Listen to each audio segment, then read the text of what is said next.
those, and we've then had some others that were brought along.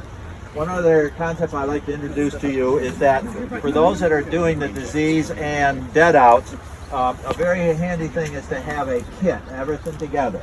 And so for those that are doing this training, I will send a list of what might be something that might be handy to put in a kit of some sort, okay? The other would be to have some light, extra light of some sort to do some of the things, okay? Questions before we get going? So I just want to make sure that regular apiary people understand what's going on today. This is our regular apiary day, and Dewey was gracious enough to come do deadout analysis for you. But we also have task forces between Portland Metro, Tualatin Valley Beekeepers, and Portland Urban. And the task force's purpose is for when people are having trouble with their colony, they think maybe they have AFB or EFB, or they have a deadout and they're trying to figure out what's going on, then they can request from the task force of one of those 3 clubs to come out and do an analysis for them. So this is also serving as training for that analysis. So when he's talking about the training and the kit, if you're just like a regular beekeeper, it's your first year, don't worry about making sure you get the kit. This is for the task force members. You're welcome to get a kit of your own if you'd like, but I just want to make sure that my first year beekeepers don't feel like this is a required thing for you to have in your arsenal. And we had 2 colonies over winter. This was a pub colony that gave 53 pounds of human consumption honey out of that. And there's probably somewhere, I think that hive body over there probably has close to 100 pounds of honey in it that the bees stored for themselves that they didn't eat. So the configuration over winter was this with that full-size box on top, okay? And so the management objective in the spring was to start doing reversals to hoping that the bees would be in the top. However, as it turned out, that box is very full of honey. Colony died early, and so they really did not get into that box, okay? Now, the pub colonies here are with top insulation. So this was the configuration. You could then put another piece of this insulation. Each of these are roughly an R5 value, so you could have R10 value for your winter insulation. But then this configuration allows you to do some dry sugar feeding or sugar candy feeding. For those that maybe, one person that was not that got here that was not introduced was our guru who started the pub group, Tim Wessels. Welcome, Tim. Dr. Caron, how you doing? Good to see you back. I thought you'd bring some Bolivia back with you. I did too. Okay, I did too. I got rain clothes on. Somebody else get in there. Yeah. So in terms of our deadout, you can see that this one still has a lot of honey. So this is the configuration. So this is the second box. Remember, there's still a full box of honey on above that. So this one had, when they picked it up, had a lot of bees on the bottom board. A good sized population. So we're trying to figure out now what's going on. You can see you get this cast on the honey. That's not an issue. It's not a problem. Then we get into where the bees were, where their brood area was. And you can see leftover brood that was left behind, both in the middle and a bit around the outside.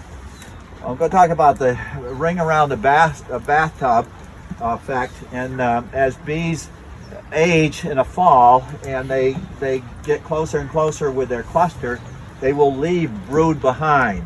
So sometimes you'll see what's left over is sort of to the edges, not in the middle. And that's indicating that this was a fall deadout. It didn't get into the winter period at all.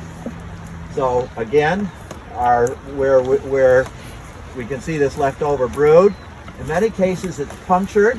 Of course, that's an AFB sign, but in this case that's not. They're trying to find food. They're trying to see what's going on that might be available for food. So you can see the leftover that is brood.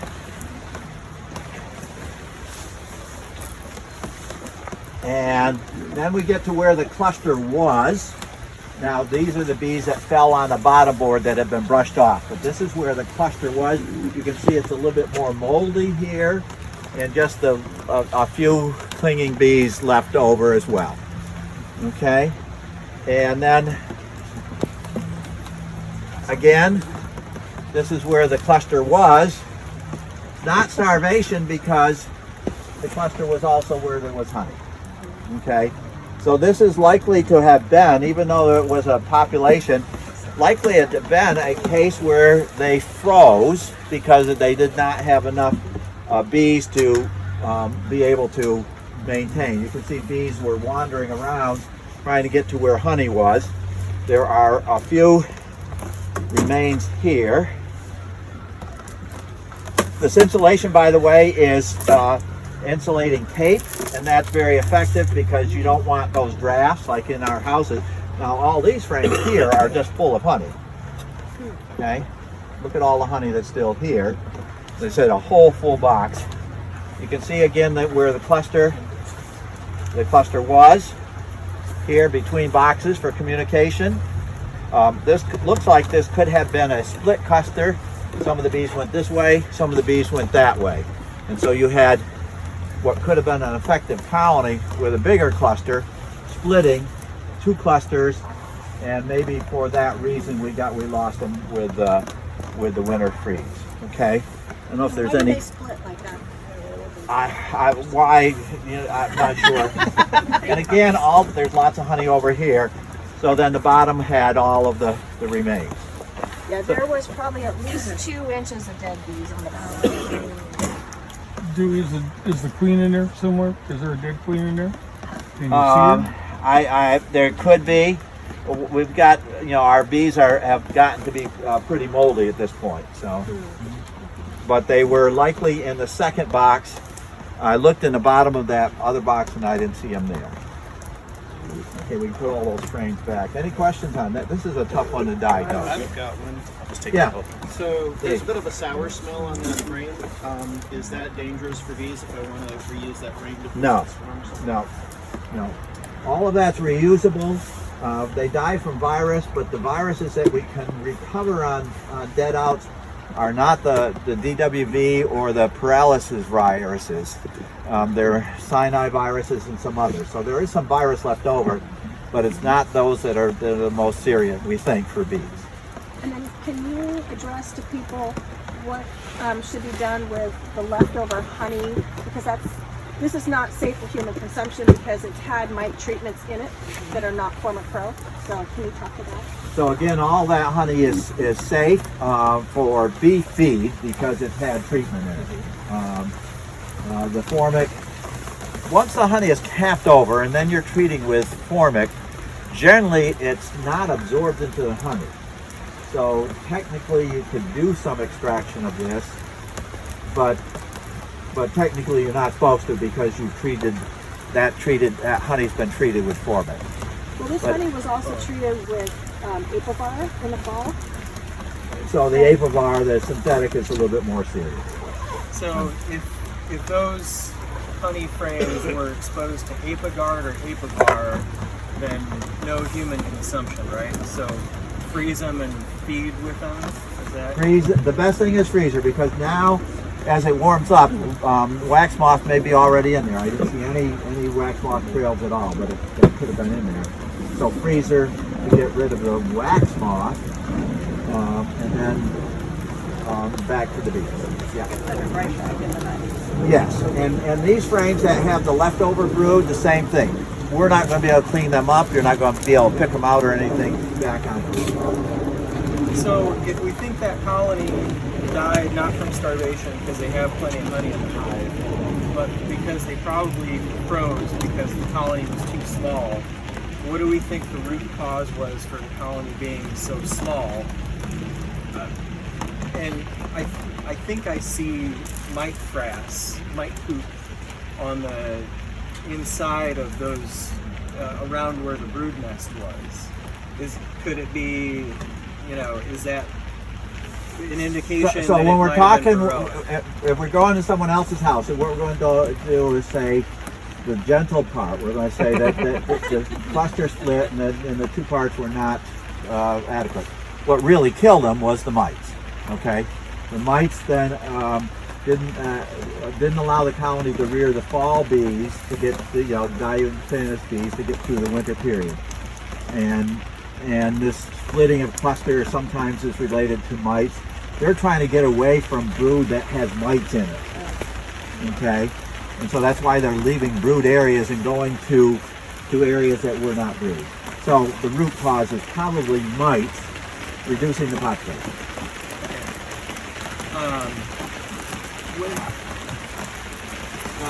I think what I'm seeing on the inside of those brood cells is mite frass.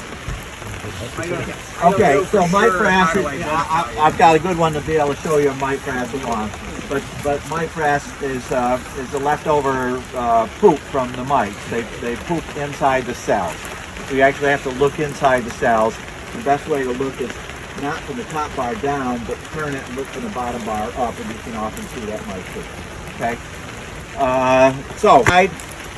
This one did not have honey production. We did not super it. This was a split that we did, and we had queen issues for about 2 months on this one before we actually got a queen on that was actually doing anything. So this one was a tricky one all year. So this was a problem child all year long. Okay. So we'll take a look at what's going on. I haven't looked at this one myself. So again, the top, as I indicated, then with the what John Edwards called as a Vivaldi board here, a quilt box. So you can feed here, and then the second piece of insulation is giving you that top insulation that you need. Moisture will gather between here, and sometimes you'll see a moisture seal that forms between the two pieces of bulb. And that's good. That's good because then that is also sealing the top, helping sealing the top. Okay. So our top insulation is so that we don't get moisture accumulating on the coldest surface, which will be the top. The moisture then is shunted to the side and then down the sides of the column. Okay. Alrighty. So let's take a quick look. This one I think too is a very heavy box.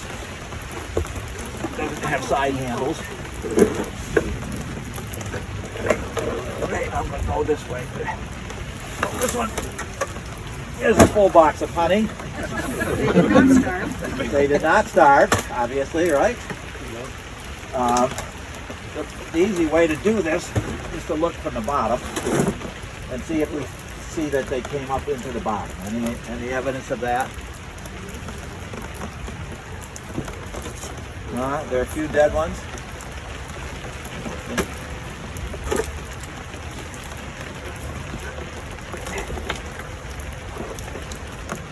Which after a bit, this will get to be fermenting honey. So yes, they did come up in here. One of the things in starvation that we might need to diagnose was their robbing, and you see this effect here. This is a robbing effect. So they tear at the cells. So sometimes you might say, well, there's no honey, so obviously they died from starvation. But there might have been honey and it's been robbed in the meantime. Okay. The mold, again, we can't clean up the mold.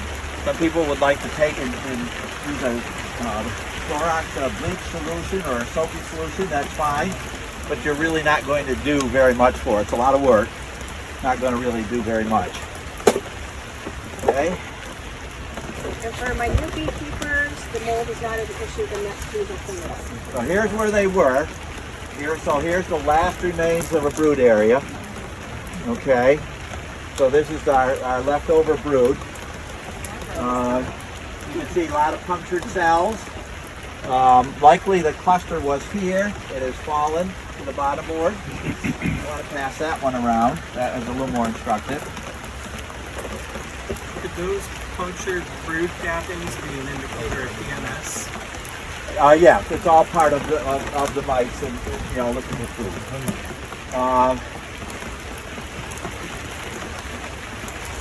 So they were really only in on this frame, the plastic frame, what was in the middle, and that frame next to it.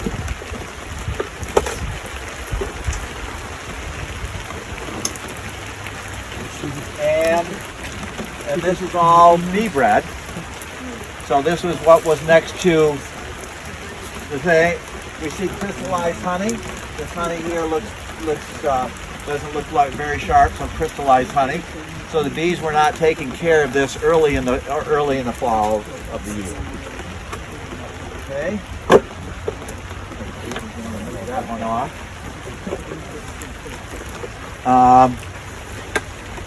So we saw only there in the middle.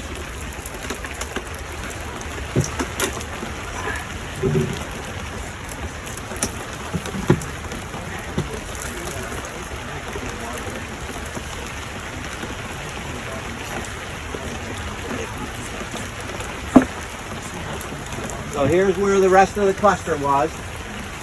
Okay, leftover brood. So we saw on just 2 frames on the top. Again, leftover. A mold starting to form on the top of this. Okay. Here's your population that has fallen. So your population is sitting here on the bottom board. So a 3rd frame. Okay. Now this one is a good way to see that mite poop is to look this way. You'll see a number of cells that have this white. If you are Daru and like to use black light, these really show up in black light, but outside like this, it's not going to show up very well. So we got 3 frames. Show what? Show eggs. Black light. So this is your support frame of the stored bee bread, starting to mold. Okay, surface mold. Giving this back to bees is not a problem. What's been that experience of the molding frames that giving back to the hives just get heavily focalized around the perimeter of the cell instead of them cleaning up the mold? Have you experienced that? Yeah. And you'll get a lot of entomb pollen from those. They'll put another covering over the pollen and not remove it. They'll just try to cover it up. So again, brood. So this one had a decent population, but you see the number of dead bees for. He says they do, but maybe it's too much. Oh boy! And then see, this is still heavy on the outer frame. But here's what's left for your bees. So we've got a pretty small population that eventually had a big brood population. Why didn't they survive winter?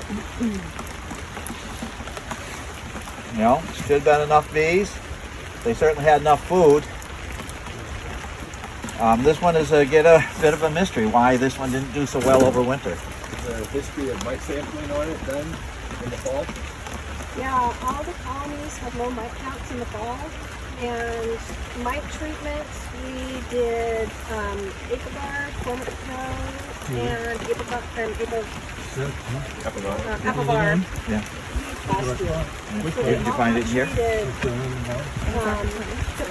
I wasn't apiary manager last year, so I'm not 100% sure like what happened like the winter before. I have no idea if they were treated with oxalic acid the winter before. I have no idea. Because this one was a split skip. Here's your queen. Here's the queen. Oh, She was there, David found her sitting there on the bottom. We bought 2 queens for this colony. Like, this one really didn't get a queen going until late June, early July. So it was a problem all year. I frankly didn't expect it to. Because it was they were painful. So we've got to say this is mite. This is affected mite. And again, not raising enough bees to get through the winter.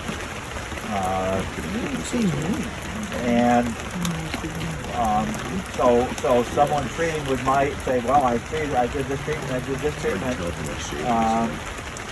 get virus with low mite populations. Okay, so the mite numbers just did not reflect how many were there. There is evidence of mite poop in at least 2 of the frames that I looked at here. Right?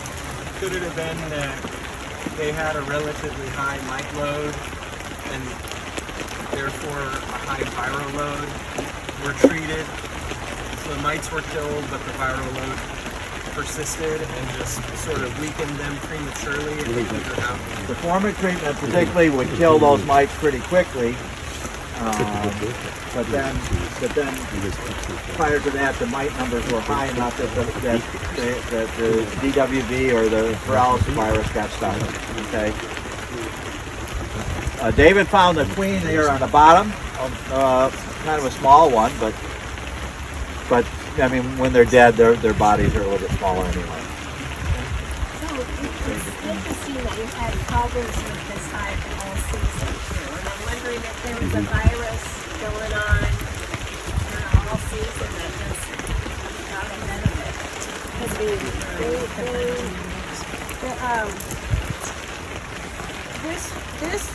we did a walkaway split, and this one was the half that didn't have the queen.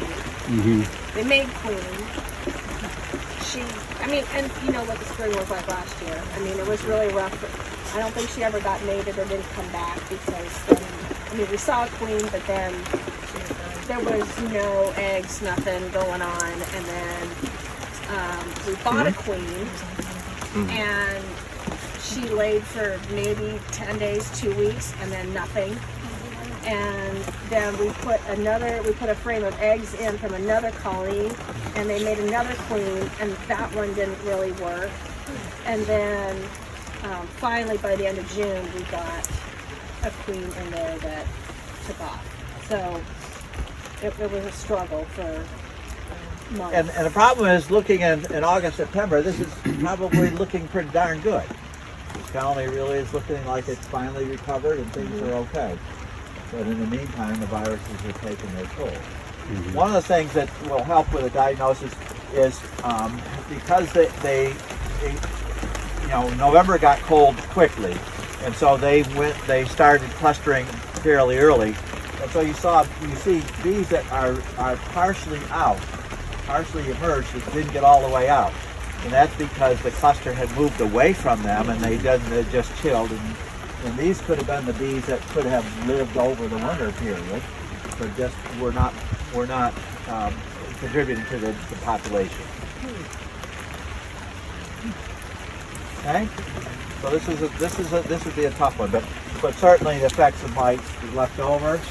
Okay, the fact for look at how much brood we have, brood on 4 frames, into the next box a little bit onto a frame, and yet the population that we're seeing that dropped from the cluster just being very small. So, Dewey, can you speak briefly on? So there was 3 mite treatments done with the hive, apparently, right? 3 different ones. So at that point, does it just highlight the emphasis on checking post-treatment, or like checking periodically, even though right after the treatment you get low mite counts, maybe something happened and the mite population blew up in between? Because for a lot of people it may seem like, well, there was 3 mite treatments that year, that should have been plenty to not have a booming colony die in the winter. You know what I'm saying? Yeah. And I can't speak to that because, we would think we were doing, the colony finally got queen right, was going, and then seemed to be in September, probably looked pretty darn good as a colony. Yeah. Was there evidence of robbing on the top box? Mm-hmm. Because robbers would bring in mites too. There was drifting around. There was evidence, the sticky feet stuff on the entrances there.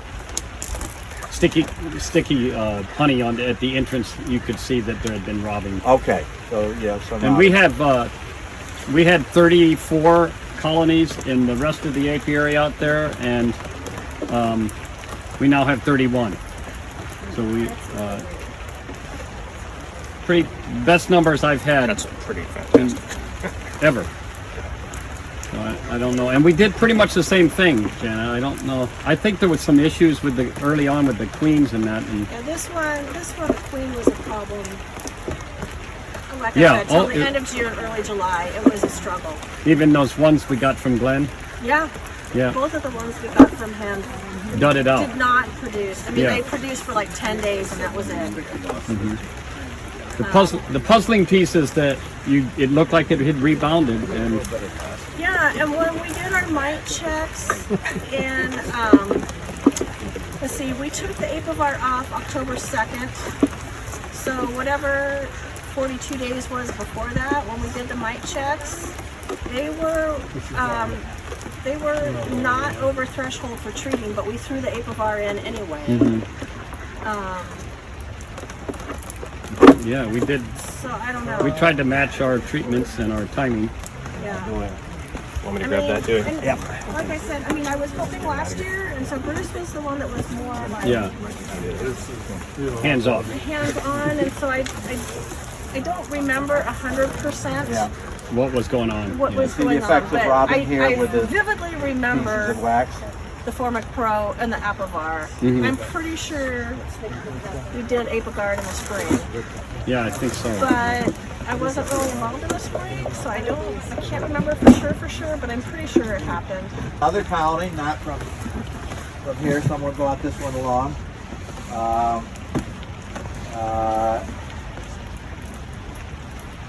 Not much evidence of where the bees were. Now this is what we're going to talk about is fermenting honey. So this will start fermenting here pretty quickly. So you don't want to give this right away to bees, like a nuke or something. It's because the bees, there are no longer any bees, yeah. Yeah, no longer bees to take care of it. So what do you do with it before you give it to the bees? Try to freeze it, and then give it to colonies a little bit later in the year, not early, okay?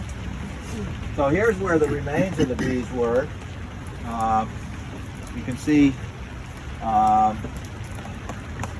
this particular frame has honey on one side, but not where the bees were. They brought some honey in. You can see the open cells. They brought some honey, they gone and brought some honey in. And this is what they'll feed on because they dilute it first. Nothing really very evident. I'd have to say that this is probably too small of a critical mass to get through. Compared to my other hive, there was a lot less activity. A lot less activity. Yeah, and there we did an oxalate date in December, and there was no mite drop on this colony. No mite drop. Not zero. There was about 25 on them. Okay, and that stands because there isn't much in brood left over either.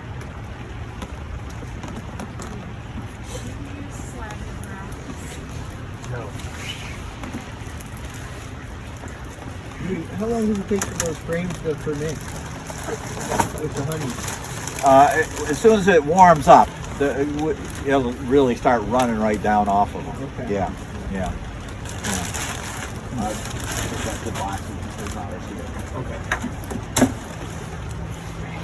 What is considered the That our concept of coming up with a threshold with a number, it relates to the mice being randomly distributed, evenly distributed.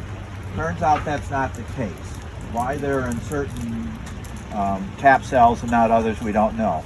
And so our concept of taking 300 adults and basing a threshold decision on that is probably not valid. Statistically not valid because they're not randomly distributed. Clump distribution throws out our normal statistics that we can do. So we started like 10%. We ratcheted down to 5%. Now we're saying 1 to 2%, and if it's 1 to 2%, you're going to find that probably in almost any colony. So a lot more we're going towards what we say not to do, prophylactic treatment. And now the other concept of this research is that the way mites get generating themselves in the spring is they do it in drone brood, not the worker brood. And if we take a sample of our workers in the spring, we'll get 0 mites, but they're in the drone brood, growing in a drone brood. And any colony that's worth anything has already started some drone brood. Only the strong ones will have drone brood. So we need to come up with a better way to sample drone brood, and it may be looking at as little as 50 to 75 drone cells, wherever the drone cells are, uncapping the cap one and see how many mites are in there. And that probably is going to be, if you start seeing mites in drone brood, any almost, it's time to start your treatment in the spring. Our problem is the spring is cold this year, and our treatments are a bit temperature dependent, and we're not at areas where we've got that temperature yet. We need roughly, for both formic and particularly the thyme oil products, they need roughly 65. Okay, it does say 59 degrees, but it needs to roughly be 65. We've not had that at all. And so if you've got drone brood in there, the mites are already getting started on their development in a year, and so we're now behind them already. Well, I have temperature sensors in my hive.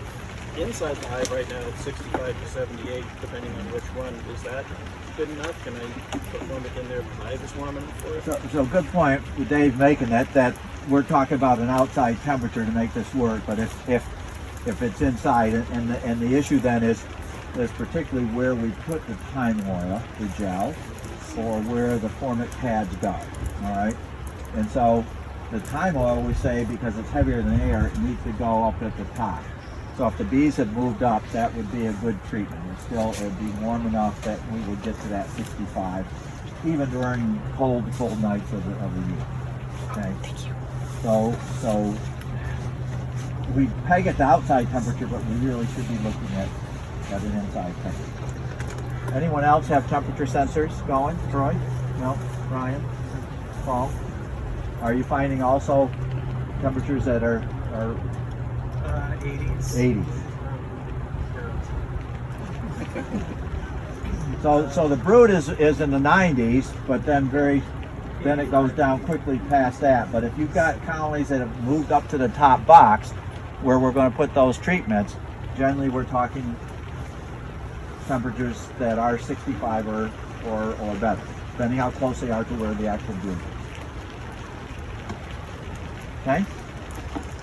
All right. So this was a winter nuke. Who brought this one? No, what it was is I went over to one of my mentees that believed he wanted to be treatment free, and took this out of his own way.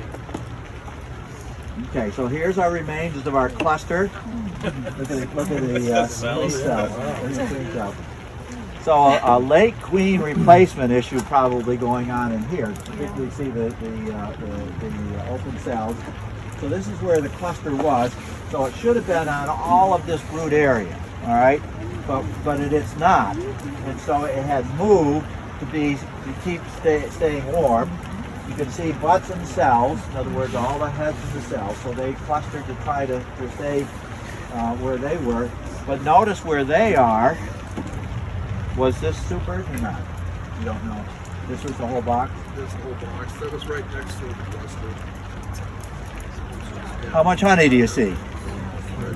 Well, so they're going off of brood, and they're trying to save themselves. And so this is evidence then of a pretty small cluster. So this is back to back. So that's the size of the cluster. You see the queen in there? Should be. Is there a mite frass in that spotty brood? So we can look and see, and you get this white that's in each of the cells. Okay.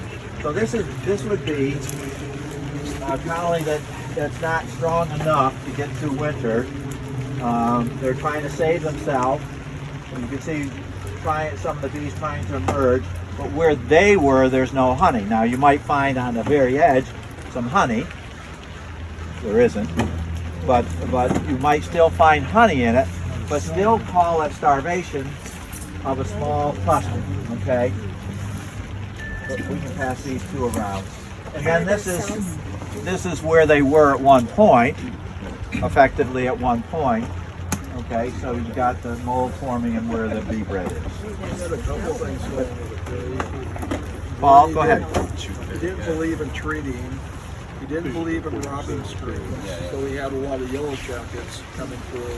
Yeah. And then he had other hives there. And I think his traffic that he was seeing was actually robber bees coming in. He thought the hive was good, but it wasn't. It was swarming bees tilting the traffic.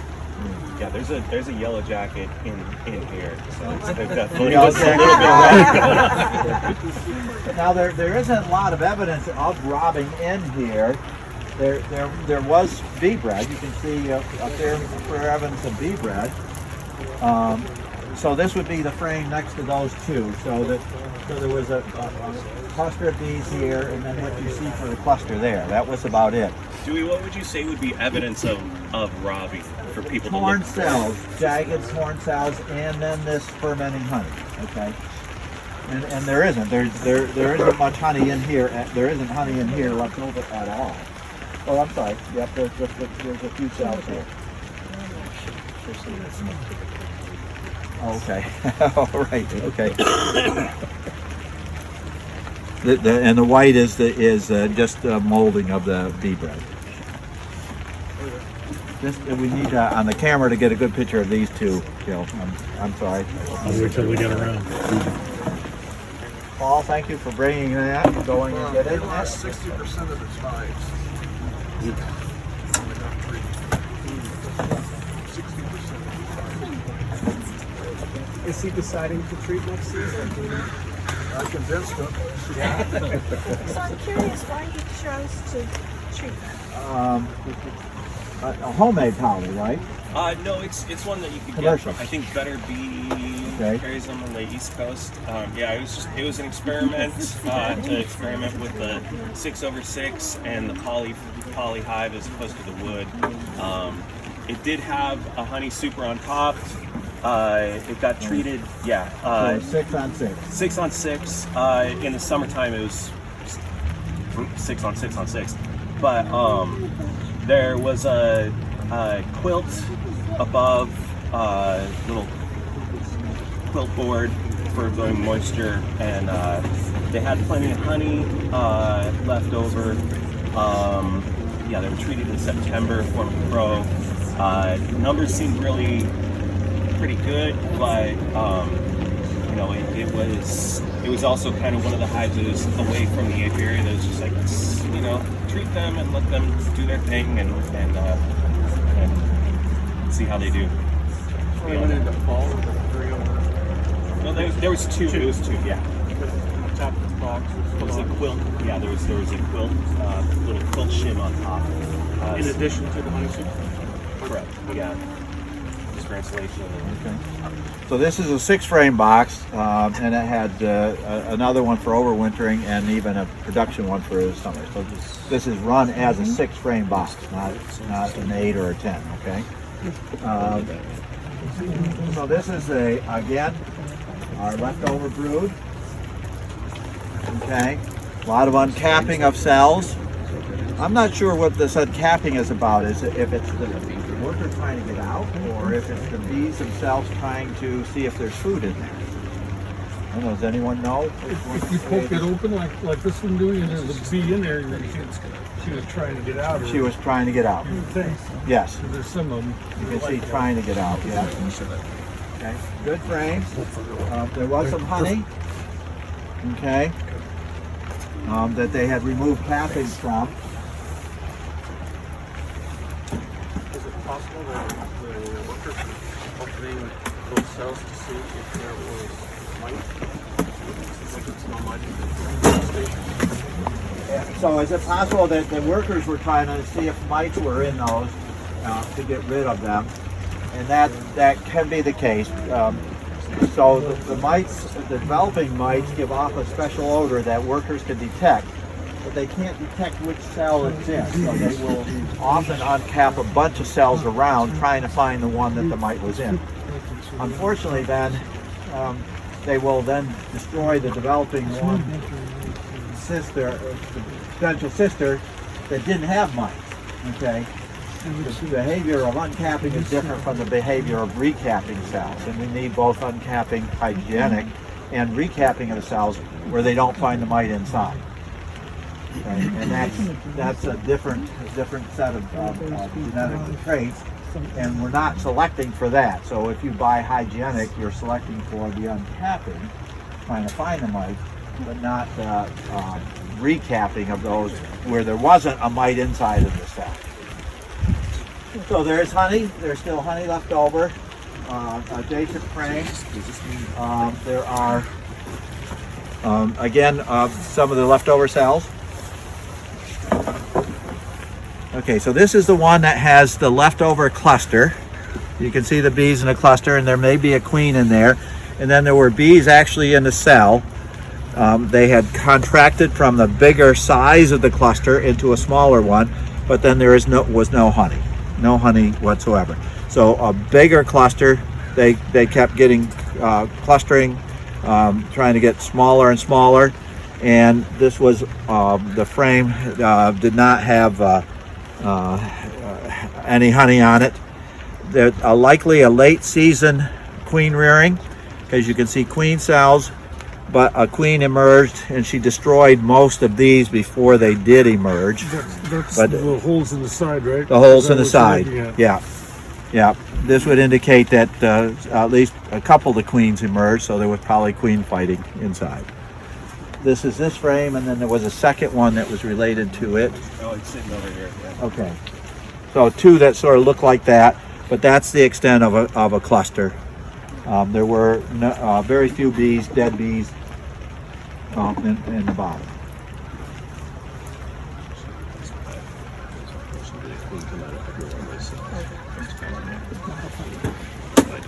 Actually, I grabbed the other one and set it over there.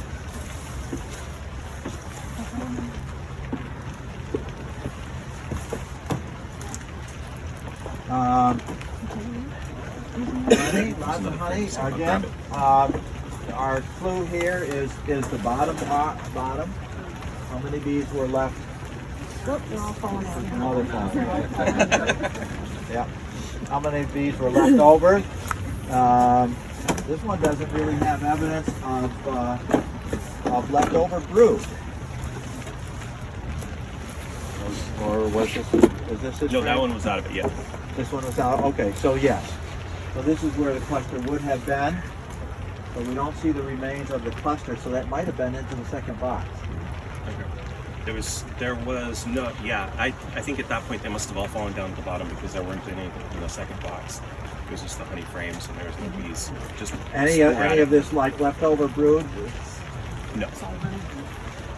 So the bees on frames can't communicate with each other. So you often see with clusters, they will stay where this interface is so they can go from one side to the other.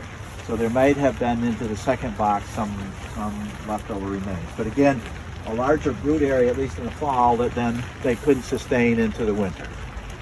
All right, these will all be the bees that should have been born to be able to get through the winter. So again, mite treatment program. Yeah, so it was, the last time it was treated was in September with the Formic Pro. And then if you take a mite number afterwards, the mite number will be way down. So yes, we did it. We did the job, but the virus had done its job prior to killing all those mites. When you treated in September, what were the temperatures then with the Formic Pro? I can't remember. Because the Formic Pro will have a tendency to damage the queen at high temperatures. Yeah, and normally just like the first 3 days or so. Yeah, and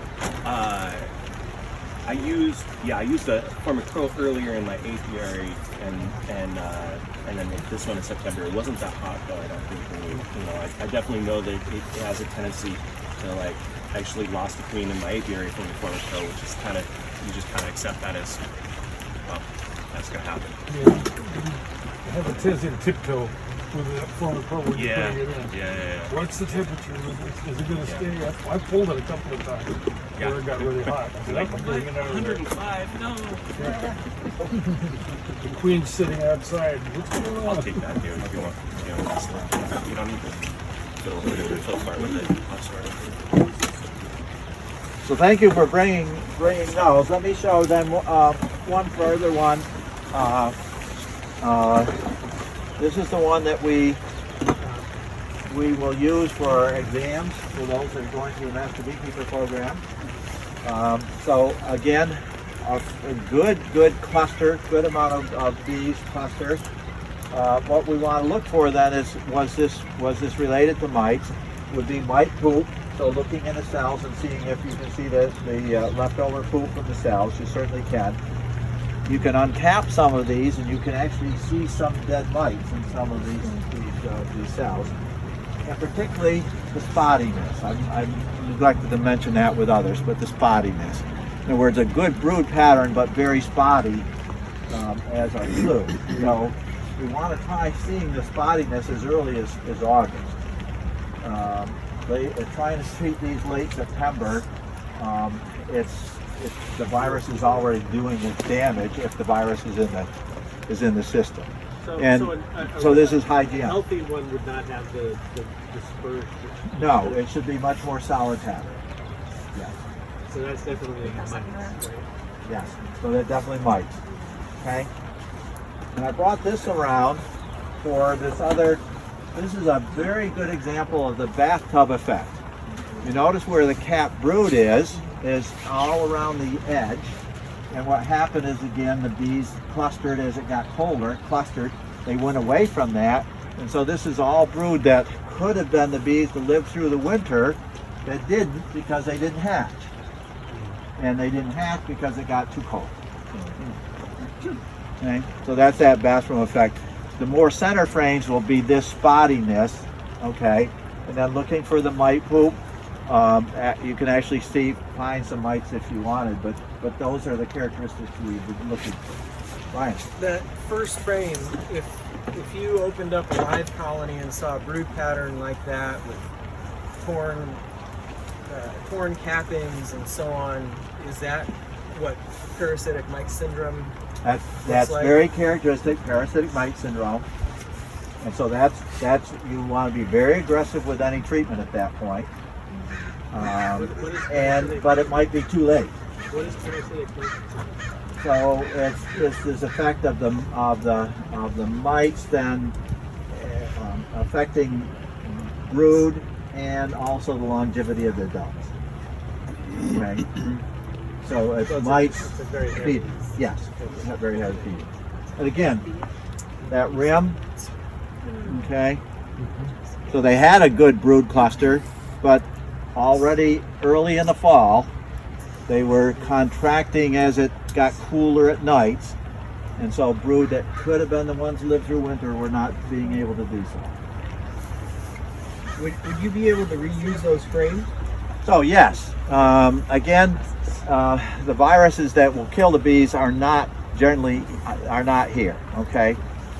The one thing we want to check for anything on this would be foul brood, and so in 2 weeks we'll talk a little bit more about foul brood. But how do we tell that? And when you see these perforated cells, that's a characteristic of the American foul brood, our most serious one.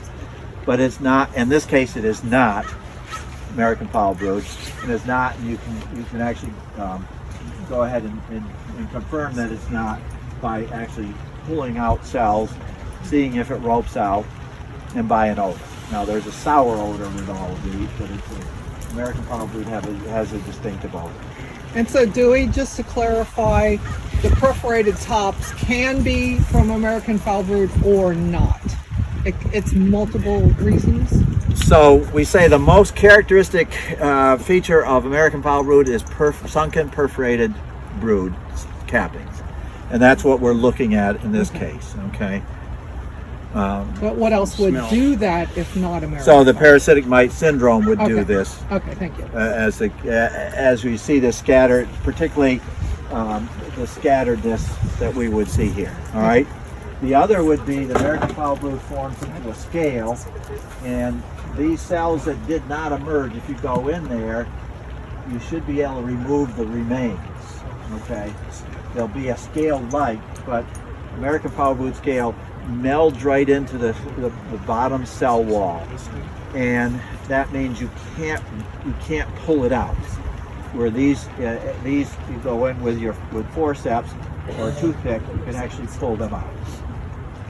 Right? So with parasitic mite syndrome, you can remove a whole pupa, but with AFB, it would just be like goo or snot, like the toothpick ropey test. So if you're catching it at an early stage, there's still something that is decomposing, and that'll come out. With American foul brood, it never comes out.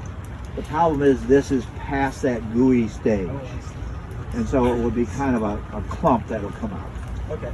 It'll be dehydrated. Okay. Okay.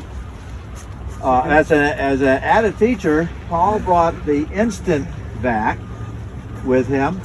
So Paul, you want to say something about your use of the instant Well, vac? This is the newest of the this is the newest oxalic acid treatment machine. One thing I do with this is I went back from nukes, I went to packages. So in the spring, you know, packages don't have any brood. So what I do after I let the queen out for 2 or 3 days, let the queen associate, let her out, and then before the brood caps in 9 days, I will do an OAV treatment in the spring. That gets rid of all the varroa that came with those packaged bees. Now, a lot of people get nukes. The problem with nukes is if I don't know the beekeeper and how he treats, I have a lot of varroa coming in the cap cells. Well, then I have to start my testing with that. But this is what I use. It's a newer model. I'll pass it around. It's really nice to use. It does about, on one battery, it does about 18 hives. So that's an ordinary battery you use for skill equipment, trimmers, This is the Milwaukee cutters. Right? This is Milwaukee. Milwaukee. Okay. So you don't need the battery issue. The other great feature with this is you can vary the amount of oxalic. Now, legally we cannot. Legally, it is you're going to 1 gram per box. All right. We know that's not effective, as it should be. We've got to go. Mustafa, the fellow from Turkey, his research at OSU shows that 3 is sort of the sweet spot. 3 grams per box. 4 is too much. We get some damage. 2 might not be enough, but it should vary a little bit with the size of the colony as well. And the nice thing with this one is it has that tube that you can use as much as get as much as 6 grams in there to treat 2 boxes. Right. Is it the same if you're doing 6 all at once and doing a 3 and a 3 if your vaporizer doesn't hold 6? There's a caveat too. Biolic acid is the only company that allows you to sell it to treat the bees. A lot of beekeepers go out and get wood bleach. That is not an authorized treatment. You always have to follow the label. The label is the law on the treatment. And even if you buy the biolic acid, the newest label, make sure you get one of the newest label, because the newest label says you can do it with stupors on the hive. If you're using the old package with the old label, it's illegal. Now, both Oregon and Washington no longer have an active apiary inspection program, so there's no police out there. But technically, you should have a license from Department of Ag of either state to be able to do some of this variation, technically. Okay. Have you found the nozzle tending to clog up with the oxalic acid with that? What I do is I have a little rubber stopper, then I'll put water down it, put the stopper on there, and the steam cleans it right out. Okay. On the heating, yeah. One caution always with this is so this will actually be the part that goes into the hive. One of the hives here we have a golf tee in there, so you often will do this in the bottom board. Make sure that is free, because if you go ahead and try to vaporize and that vapor is not going into the colony, this thing can shoot up. Okay, the Oxyvap has a ceramic thing, and Troy has a horror story of that shooting right up into his face. I have this too, and I've had the same thing happen with This is shot up.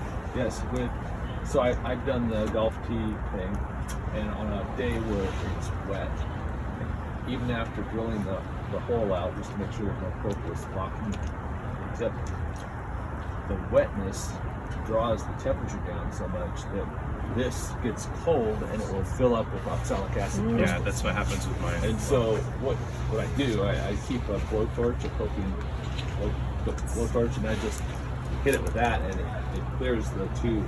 Don't shove anything into it because you're not going to clear it. Just hit it with a blowtorch and it'll heat it right back up and open it back up. That's the same thing I do is if it's wet, if it's cold, I have a ProVap 110 vaporizer, and it'll, like Troy said, it'll crystallize in the tube because the tube isn't hot enough. And so I was running into issues where I go hive to hive and I get 1 or 2 hives out, it would clog, blow the cap off. Wear goggles, aside from the respirator.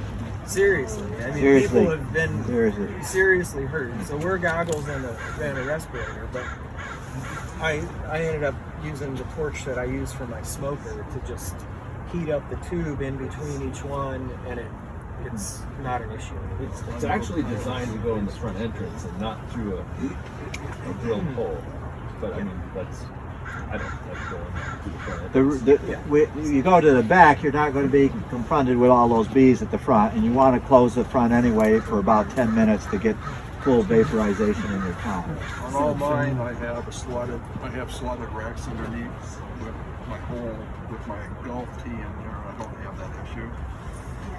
So slatted racks on the bottom will keep your colony down closer rather than going up to the top box as quickly in the year. It gives you that extra warmth so that the bees stay in the bottom box more. So if you're always finding in the spring everything is in the top box, consider this slatted rack. Okay, and it's just a solid piece in the front, and then the slats. And many people like it. It's an extra piece of equipment, but many find it useful. I find it allows them to raise more brood because the queen will come down further down in the box. So the brood area sets up better in the fall in the lower box, and then you can have that extra honey for like this type of spring where the spring will persist. The one other thing that we might mention is we can get spring starvation. We can get spring starvation now this time of year, particularly with the strong colonies, where we get them confined for like 3 or 4 days in a row in really cool temperatures at night. And the colonies have expanded. They've got a lot of brood. That means they're going to a lot of their stores. So this is a year we've got to watch out for spring starvation.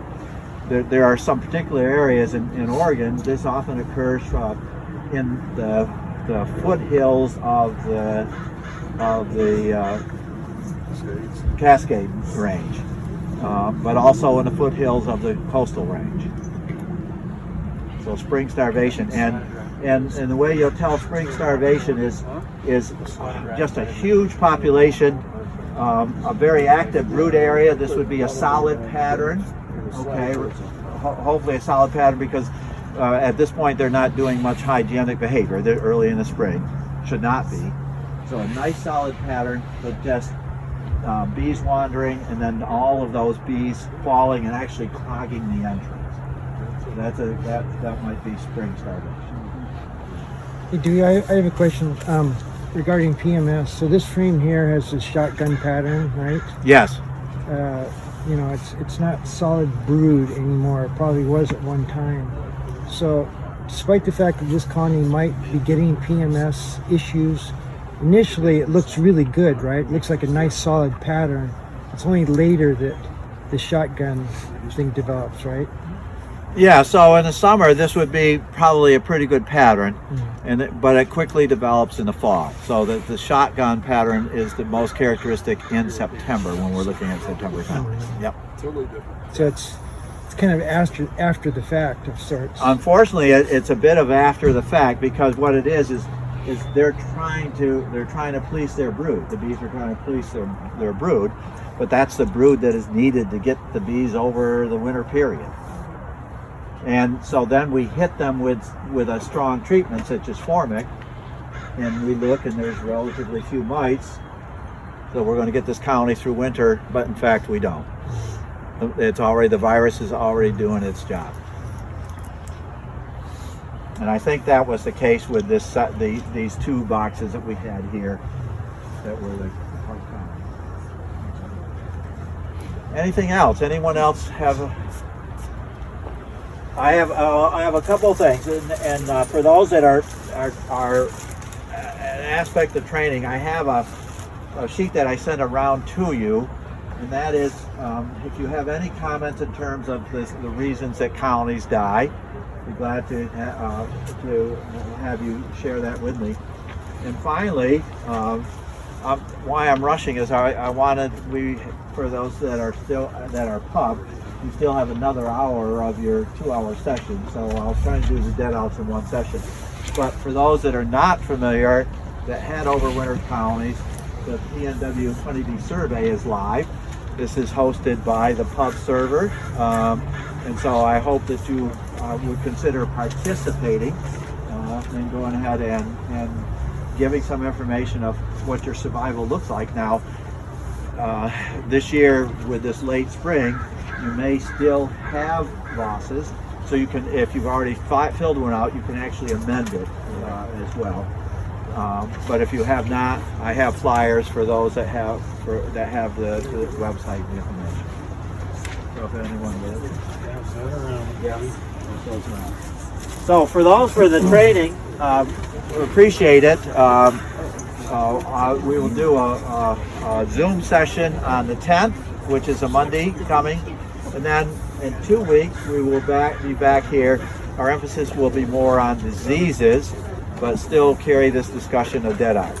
And this summary sheet of why colonies die deadout, if you have comments, reactions of what you've seen that are different or additional, please share them with me. I'll send it around again as a site that you can make.